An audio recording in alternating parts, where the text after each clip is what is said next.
السلام علیکم ناظرین، مارننگ بیل کے ساتھ فہد حسین ایک مرتبہ پھر حاضر ہے۔ بات کریں گے سب سے پہلے کووڈ-19 کی وجہ سے ہونے والے نقصانات کی۔ جو خبر یہ ہے کہ کووڈ-19 کی وجہ سے جو گلوبل انکم لاس ہے وہ تقریباً 12 ٹریلین US ڈالرز کا ہے۔ بہت میسو لاس ہے۔ جب سے کووڈ-19 کا اگر ہم جائزہ لیں کہ جب سے سٹارٹ ہوا، ہم نے دیکھا کہ جنوری کے شروع سے جو ہے اس کی خبریں آنا شروع ہوئی کہ چائنا سے جو ہے کووڈ-19 سٹارٹ ہوا، پھر آہستہ آہستہ جو ہے دوسرے ممالک میں پھیلتا گیا۔ خاص طور پہ ہم نے دیکھا کہ جو ویسٹرن کنٹریز ہیں، جو یورپین کنٹریز ہیں، وہاں پہ بہت زیادہ نقصان ہوا اس کووڈ-19 کی وجہ سے۔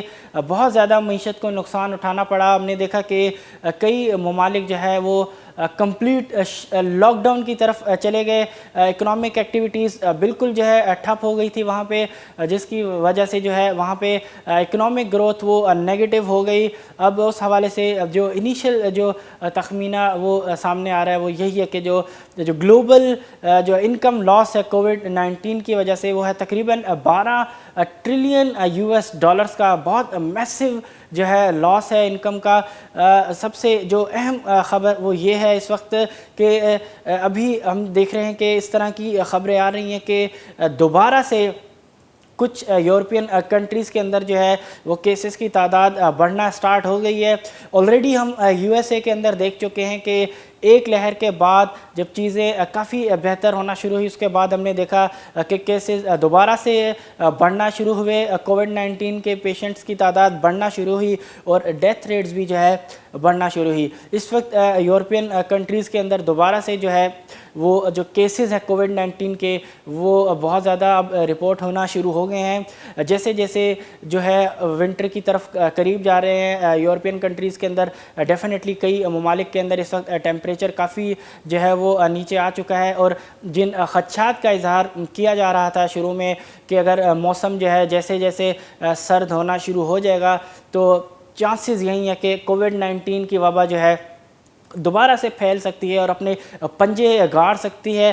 نظر یہی آ رہا ہے انیشلی ابھی کہ ایسا ہی ہو رہا ہے، کیونکہ کئی یورپین کنٹریز کے حوالے سے خبریں سامنے یہی آ رہی ہیں کہ جو کووڈ-19 کے جو کیسز ہیں وہ بڑھنا شروع ہو گئے ہیں۔ تو انیشلی جو 12 ٹریلین ڈالر کا جو انکم لاس ہے، لگتا یہی ہے کہ جس طریقے سے کووڈ-19 دوبارہ سے پھیلنا شروع ہو رہا ہے تو نظر یہی آتا ہے کہ یہ لاسز جو ہیں وہ فردر جو ہے وہ بڑھ سکتے ہیں۔ اب دیکھتے ہیں کہ کس طریقے سے جو ہے دنیا اس عالمی وبا پہ جو ہے قابو پاتی ہے۔ بظاہر کووڈ-19 سے ڈیل کرنے کے لیے ویکسین سے بہتر اس وقت کوئی آپشن نظر نہیں آتا، لیکن فی الحال ویکسین بھی لگتا یہی ہے کہ مشکل ہے کہ اس سال تک جو ہے وہ مارکیٹ میں اویلیبل ہو۔ سٹارٹ میں کہا جا رہا تھا کہ شاید اس سال کے اینڈ میں جو ہے ویکسین اویلیبل ہو۔ خاص طور پہ ٹرمپ کے حوالے سے اس طرح کی کافی سٹیٹمنٹس ہم نے دیکھی کہ جو ہے کہ جو کووڈ-19 کے حوالے سے جو ویکسین ہے وہ مارکیٹ میں آ جائے گی سال کے اختتام تک، لیکن فی الحال بظاہر گراؤنڈ ریئلٹی یہی ہے کہ ایسا ممکن ہوتے ہوئے نظر نہیں آتا۔ اب دیکھتے ہیں کہ کتنی جلدی جو ہے کمپنیز ویکسین کو جو انٹروڈیوس کرتی ہیں۔ فی الحال کئی کمپنیز کے جو ہے وہ ٹرائلز ابھی بھی چل رہے ہیں۔ اب دیکھتے ہیں کہ کتنی جلدی جو ہے ویکسین آتی ہے، کیونکہ فی الحال نظر یہی آتا ہے کہ جو ٹیمپریچرز جو ہیں وہ کم ہونا شروع ہو جائیں گے، لگتا یہی ہے کہ کووڈ-19 کی وبا پھر سے پھیلنا سٹارٹ ہو جائے گی۔ ہم نے کڑی نظر رکھی ہوئی ہے اس وبا کے اوپر بھی، جیسے جیسے اس حوالے سے بھی کوئی ڈیولپمنٹس آتی ہیں تو ہم ڈیفینیٹلی آپ کو اس سے آگاہ رکھیں گے۔ چلتے ہیں اگلی خبر کی طرف۔ اگلی خبر پرائم منسٹر عمران خان کی طرف سے ہے۔ سٹیٹمنٹ ان کا آیا ہے کہ عمران خان نے کہا ہے کہ اگر مجھے گورنمنٹ کوئٹ کرنا پڑی تو میں گورنمنٹ جو ہے کوئٹ کر دوں گا، لیکن NRO جو ہے کسی کو نہیں ملے گا، کسی صورت NRO نہیں ملے گا۔ یہ اس وقت جو پاکستان کے اندر جو پولیٹیکل جو لینڈسکیپ ہے وہ فی الحال بدلتا ہوا نظر آ رہا ہے۔ خاص طور پہ جو ریسنٹلی جو آل پارٹیز کانفرنس ہوئی ہے اپوزیشن پارٹیز کی، جس میں جو کی لیڈرشپ تھی تقریباً ساری اپوزیشن پارٹیز کی، وہ موجود تھی، اور جو مین جو لیڈرز تھے انہوں نے بھی ویڈیو لنک کے ذریعے اس جو اجلاس ہے اس سے خطاب کیا. کافی ہارش سٹیٹمنٹس جو ہے وہ پاس ہوئے، اور اس جو اعلامیہ تھا اس کے حوالے سے انہوں نے پرائم منسٹر عمران خان سے ریزگنیشن کی ڈیمانڈ کی، اور اپنا لاہ عمل کا جو ہے اعلان کیا کہ کس طریقے سے فردر جو ہے وہ اپنی ایکٹیویٹیز کو جو ہے کیری آن کریں گے. جنوری کے اندر کہا گیا ان کی طرف سے جو اعلامیہ تھا کہ جنوری میں جو ہے لانگ مارچ کیا جائے گا. اس بدلتی ہوئی صورتحال کے بعد ہم نے دیکھا کہ ایک امپورٹنٹ ملاقات ہوئی آرمی چیف اور پرائم منسٹر عمران خان کی. اب پرائم منسٹر عمران خان کا سٹیٹمنٹ ہے کہ کسی صورت کسی کو NRO نہیں ملے گا، بھلے گورنمنٹ جاتی ہے تو جائے. اب دیکھتے ہیں کہ پاکستان میں اس وقت جو پولیٹیکل سائڈ پہ جو انوائرمنٹ ہے، جو ہیٹ اپ فی الحال اس پہ بڑھتے ہوئے ہیٹ جو ہے وہ نظر آ رہی ہے. دیکھتے ہیں کہ کس طریقے سے گورنمنٹ جو ہے ان تمام ایشوز پہ جو ہے قابو رکھتی ہے، اور کس طریقے سے اپنی جو گورنمنٹ کی جو ایکٹیویٹیز ہیں اس کو کنٹینیو کرتی ہے. کیونکہ اس وقت جو سب سے جو مین جو مسئلہ وہ یہی ہے کہ جو FATF کا اجلاس ہے اکتوبر کے مہینے میں، اس میں کس طریقے سے پاکستان اپنا کیس جو ہے وہ سامنے رکھتا ہے، اور کیا اس دفعہ پاکستان جو ہے FATF کی جو گرے لسٹ ہے اس سے نکلنے میں کامیاب ہو پاتا ہے یا نہیں. گورنمنٹ کی بھرپور کوششیں فی الحال ہمیں نظر آئیں کہ کس طریقے سے گورنمنٹ نے ایگریسولی کام کیا. ڈفرینٹ جو بلز تھے، FATF کی جو گائیڈ لائنس تھی اس کے حساب سے گورنمنٹ نے بلز کو بنایا، دین اس کو اسمبلی سے پاس کرایا. اب دیکھتے ہیں کہ گورنمنٹ جو پولیٹیکل جو سنیریو ہے ملک کے اندر، اس کو مد نظر رکھتے ہوئے کس طریقے سے ان جو چیلنجز ہے ان سے جو ہے ڈیل کرتی ہے. اگلی خبر ویٹ کے حوالے سے، جو آلریڈی ہم نے دیکھا ہے کہ اس وقت جو ملک کے اندر ہے بہت زیادہ پرائسز بڑھی ہوئی ہیں. اگر ہم بات کریں شوگر کی، اگر ہم بات کریں ویٹ کی، اور ڈفرینٹ جو فوڈ آئٹمز ہیں، ویجیٹیبلز اس وقت بہت زیادہ مہنگی ہوئی ہیں ملک میں. اسی حوالے سے خبر یہ ہے کہ ویٹ کی جو ہے وہ جو شارٹ فال ہے وہ تقریباً 1.41 ملین ٹنز تک جو ہے وہ پہنچ سکتا ہے. اب دیکھتے ہیں کہ یہ جو ڈیمانڈ اینڈ سپلائی کا جو گیپ ہے اس کو گورنمنٹ جو ہے کس طریقے سے ریڈیوس کرتی ہے، کیونکہ آلریڈی اس وقت جو ملک کے اندر پرائسز ہیں وہ بہت زیادہ بڑھ چکی ہیں. اگر یہاں سے فردر پرائسز جو ہے وہ بڑھتی ہیں تو ڈیفینیٹلی عوام کے لیے بہت زیادہ مسائل جو ہے وہ کھڑے ہو جائیں گے، اور اس کا جو امپیکٹ ہے وہ ڈیفینیٹلی گورنمنٹ کے اوپر بھی آئے گا.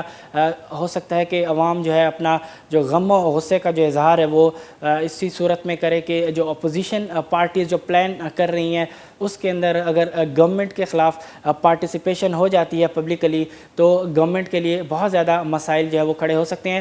اس وقت جو کی چیلنج ہے گورنمنٹ کے لیے وہ یہی ہے کہ جو پرائسز ہیں، خاص طور پہ جو فوڈ آئٹمز ہیں ان کی پرائسز کو جو ہے وہ کنٹرول کیا جائے.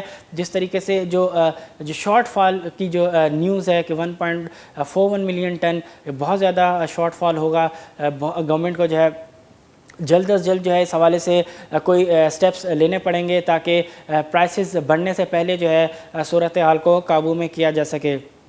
شارٹ فال کے حوالے سے ہی گیس کے حوالے سے ایک اور خبر یہ ہے کہ پرائم منسٹر نے جو ملک کے اندر اس وقت جو گیس کی جو سچویشن ہے اس کے حوالے سے تفصیلات طلب کر لی ہیں. ہم دیکھ رہے ہیں کہ اس وقت کراچی شہر کے اندر جس طرح بجلی کا بحران ہم نے دیکھا، اسی طریقے سے اب گیس کا بحران بھی نظر آ رہا ہے کہ اس وقت جو عام گھریلو صارفین ہیں ان کے لیے بھی گیس اویلیبل نہیں ہے. ماضی میں اس طرح کی کم ہی مثال ملتی ہے کہ گھریلو صارفین کے لیے بھی جو ہے گیس اویلیبل نہ ہو. تھوڑی بہت جو ہے وہ سپلائی بند ہونا کوئی اتنی بڑی بات شاید نہ ہو، لیکن یہاں پہ مسئلہ یہ ہے کہ بہت طویل جو ہے دورانیے کے لیے یہاں پہ گیس کی لوڈ شیڈنگ بھی اب سٹارٹ ہو چکی ہے. پہلے بجلی کی بندش کے مسائل کا سامنا کرنا پڑتا تھا کراچی کی عوام کو، اب جو ہے اس میں گیس کا مسئلہ بھی شامل ہو گیا ہے. اسی حوالے سے پرائم منسٹر نے جو اس وقت گیس کی صورتحال ہے، خاص طور پہ جو ونٹر اب جیسے جیسے قریب آ رہا ہے لگتا یہ ہے کہ اس میں صورتحال اور خراب ہو جائے گی، تو پرائم منسٹر نے اس حوالے سے جو ہے تفصیلات وہ طلب کر لی ہیں. اب دیکھتے ہیں کہ گورنمنٹ اس شارٹ فال کو، اس گیس کی جو ڈیمانڈ سپلائی کا جو شارٹ فال ہے اس کو کس طریقے سے ڈیل کرتی ہے اور کس طریقے سے خاص طور پہ گھریلو صارفین کے لیے جو ہے مسائل اس حوالے سے حل کرتی ہے. یہ تو ناظرین تھی آج کی کچھ اہم خبریں جس کا ہم نے تفصیلی جائزہ لیا. اب بات کریں گے مارکیٹ کی. سب سے پہلے ڈسکس کرتے ہیں یو ایس مارکیٹ کی جو کل کی پرفارمنس رہی ہے. کل یو ایس مارکیٹ جو ہے پازیٹیو ٹریڈ کرتے ہوئے نظر آئی اور مثبت زون میں کلوز ہوئی. خاص طور پہ نیسڈیک کے اندر کل زبردست تیزی ہمیں نظر آئی. کافی کریکشن کے بعد ہمیں جو ہے لگتا ہے کہ کل جو بلز ہے ان کا کم بیک ہوا ہے نیسڈیک کے اندر. اور جو خاص جو آؤٹ پرفارمنگ اسٹاکس تھے کل ان میں دوبارہ جو انویسٹرز کا انٹرسٹ ہے وہ نظر آیا. خاص طور پہ امیزون کے اندر, نیٹ فلکس, ایپل کے اندر اور ڈفرنٹ ٹیک سیکٹر کے اندر جو اسٹاکس ہیں نیسڈیک کا جو پارٹ ہے اس کے اندر کل ہمیں جو ہے کل ڈیفینیٹلی بائنگ نظر آئی. اگر ایشین مارکیٹ کی بات کریں تو جو صبح ایشین مارکیٹس اوپن ہوئی ہیں وہ نیوٹرل ٹو جو ہے پازیٹیو کہا جا سکتا ہے. بہت زیادہ تیزی فی الحال ایشین مارکیٹس کے اندر نظر نہیں آ رہی. کچھ مارکیٹ جو ہے وہ اس وقت بہت کم پوائنٹس کے ساتھ جو ہے منفی زون میں ٹریڈ کر رہی ہیں اور کچھ سلائٹلی جو ہے وہ پازیٹیو زون میں ٹریڈ کر رہی ہیں. تو مکسڈ ٹرینڈ کہا جا سکتا ہے اس وقت جو ایشین مارکیٹس اوپن ہوئی ہیں ان میں. اب اگر ہم بات کریں بینچ مارک کے ایس سی 100 انڈیکس کی تو کل ہمیں کے ایس سی 100 انڈیکس کے اندر بہت ہی جو ہے سیلنگ نظر آئی, جو ہے بہت زیادہ پروفٹ ٹیکنگ تھی کل ڈیورنگ دا ڈے. کل جو ہے انٹر ڈے میں مارکیٹ نے 500 سے زائد پوائنٹ کی جو ہے کریکشن لی, لیکن جو دن کا اختتام تھا اس کے اندر جو مارکیٹ کی جو کلوزنگ تھی وہ 300 پوائنٹ سے زائد کی منفی کے ساتھ جو ہے وہ کلوزنگ ہوئی. 300 پوائنٹ سے زائد کی جو ہے گراوٹ کل مارکیٹ میں دیکھی گئی. لیکن جو سب سے میں سمجھتا ہوں کہ جو نیگیٹو نیوز وہ یہی ہے مارکیٹ کے حوالے سے کہ کل جو مارکیٹ نے جو اپنا سائیکولوجیکل لیول تھا 42,000 کا جو کافی مارکیٹ جو ہے اس کو سسٹین کر رہی تھی کافی سیشن سے, کل جو ہے اس سے نیچے مارکیٹ کلوز ہوئی ہے. اب آج دیکھتے ہیں کہ مارکیٹ کیا دوبارہ اس سائیکولوجیکل لیول کو ری گین کر پاتی ہے یا نہیں, کیونکہ کل ہم نے تھوڑی بائنگ ہمیں نیچے کے لیولز پہ جو ہے وہ ڈیفینیٹلی نظر آئی. سیمنٹ سیکٹر کے اندر کچھ سٹاکس میں ڈیفینیٹلی کل بائنگ تھی. اب دیکھتے ہیں کہ آج مارکیٹ جو ہے کس طریقے سے پرفارم کرتی ہے. تو ناظرین یہ تو تھا آج تک کے لیے.